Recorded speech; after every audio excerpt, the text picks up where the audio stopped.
لبون بسته رو ماشین زده.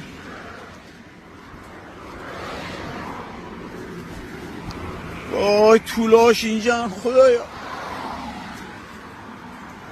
وای خدا، وای خدا، وای خدایا چرا من رو امروز با این چیز مواجه کردی؟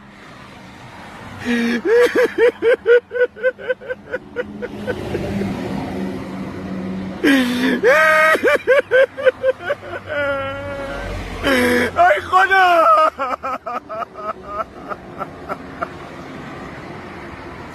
ای خدا دارن شیر میخورن از جنازه مادرشون. ای خدا کی زده آقا؟ اینو کی زده؟ اینو کی زده خدایا؟ اینو کی زده گشته؟ چرا اینو زده صبح سر راه من قرار دادی خدایا؟